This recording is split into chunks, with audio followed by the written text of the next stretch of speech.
ശ്രീ ഭൂതനാഥ ക്ഷേത്രം. ഭൂതനാഥ സദാനന്ദ. അതിഭീമാകാരനായ ഒരു പാറയ്ക്ക് മുകളിൽ സമുദ്രനിരപ്പിൽ നിന്ന് ഏകദേശം 3000 അടി ഉയരത്തിൽ ഓങ്കാരമന്ത്രധ്വനിയിൽ ലയിച്ചു നിൽക്കുന്ന ക്ഷേത്രം.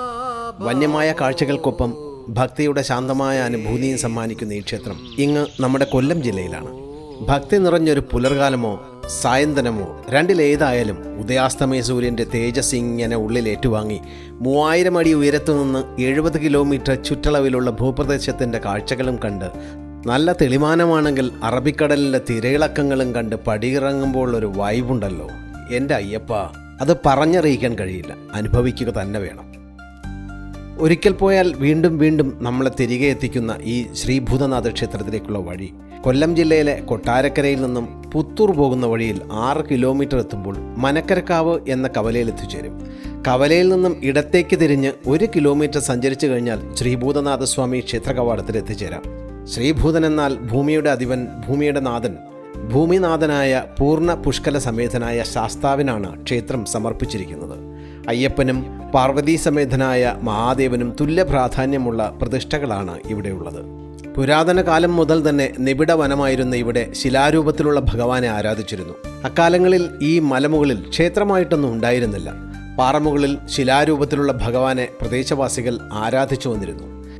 നിത്യവും പ്രദേശവാസികൾ വിളക്കുകൊളുത്തി പ്രാർത്ഥിച്ചിരുന്നുവെന്നും പലപ്പോഴും തിരികെയാത്രയിൽ ഇരുൾ വീഴുന്ന വഴികളിൽ തനിച്ചാകുന്ന ഭക്തർക്കൊപ്പം അവരുടെ വീട് വരെ അപരിചിതർ കൂട്ടുപോകാറുണ്ടായിരുന്നുവെന്നും, എന്നാൽ വീടിനരികിലെത്തി നന്ദി പറയാൻ തിരിഞ്ഞു നോക്കുമ്പോൾ ഒപ്പമുണ്ടായിരുന്ന അപരിചിതൻ അപ്രത്യക്ഷനായി കാണാറുണ്ടായിരുന്നുവെന്നും അത് സാക്ഷാൽ ഭഗവാൻ തന്നെയായിരുന്നുവെന്നും ഒരു വിശ്വാസം നിലനിൽക്കുന്നുണ്ട്.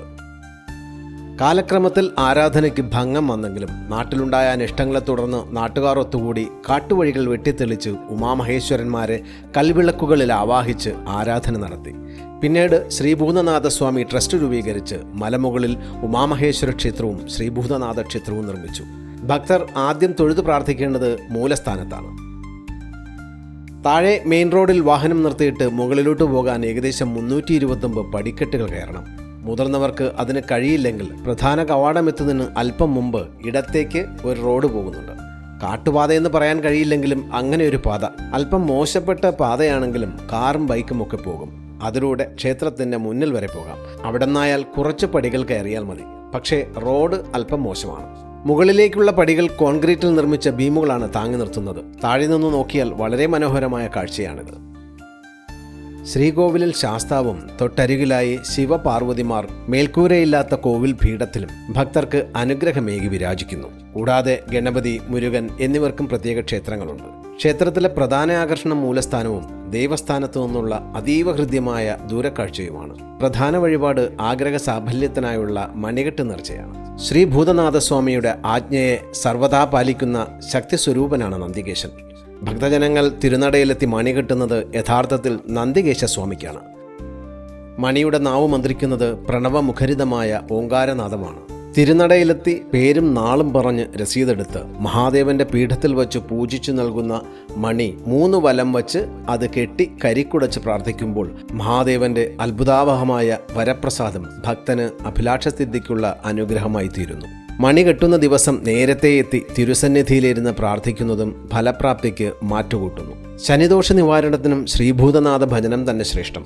ജ്യോതിഷവിധി പ്രകാരം അത്യുഗ്രമൂർത്തിയായ ശനിദേവന്റെ വക്രാചരങ്ങളിൽ നട്ടം തിരിയുന്ന മനുഷ്യ സമൂഹത്തിന് ശനിദോഷങ്ങൾ ഒഴിഞ്ഞ് ഭാഗ്യത്തിൻ്റെ ദിശാബോധം നൽകി ജീവിത സായുജ്യം പ്രദാനം ചെയ്യുന്ന ശ്രീ മഹാദേവനും അയ്യപ്പസ്വാമിയും ശക്തിപ്രഭാവത്തോടെ വർത്തിക്കുന്ന ശ്രീഭൂതനാഥ സന്നിധി കലിയുഗ വരദന്റെയും കാലാകാലേശ്വരൻ്റെയും നിരുപമ സംഗമം കൊണ്ട് ചൈതന്യധന്യമാകുന്നു. മുകളിലേക്ക് കയറുമ്പോൾ അവസാനത്തെ 18 പടികൾ ശബരിമല ശാസ്താവിൻ്റെ 18 പുണ്യപടികളുടെ സങ്കല്പമാണ്. അവ പ്രത്യേക കളറിൽ ചുവന്ന പരവതാനി പോലെ അലങ്കൃതമാക്കിയിട്ടുണ്ട്. അതുകൊണ്ട് തന്നെ കയറിപ്പോകുന്ന ആ പടികളിലൂടെ നമുക്ക് തിരികെ ഇറങ്ങുവാൻ കഴിയില്ല. ക്ഷേത്രദർശനം കഴിഞ്ഞ് പിന്നിലുള്ള പടവുകളുടെ താഴെ ഇറങ്ങി ഭുവനേശ്വരിയും തൊഴുത് തിരികെ മടങ്ങാം.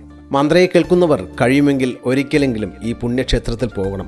കൈലാസനാഥനെയും ശബരിമലനാഥനെയും തൊഴുതു മടങ്ങണം. അത് ഒരിക്കലും ഒരു പാഴ്സമയമാവില്ല. പ്രകൃതിയുടെ വരദാനം പോലെ സ്ഥിതി ചെയ്യുന്ന ഈ ക്ഷേത്രവും പ്രദേശവും ഭാവിയിലെ ഏറ്റവും വലിയ ആരാധനാ കേന്ദ്രങ്ങളിലൊന്നാവും. കൂടുതൽ ക്ഷേത്രവിശേഷങ്ങൾക്കായി മന്ത്രയുടെ പേജ് ഫോളോ ചെയ്ത് മന്ത്രയ്ക്കൊപ്പം ചേരുക. ഏവർക്കും നന്മകളുണ്ടാവട്ടെ.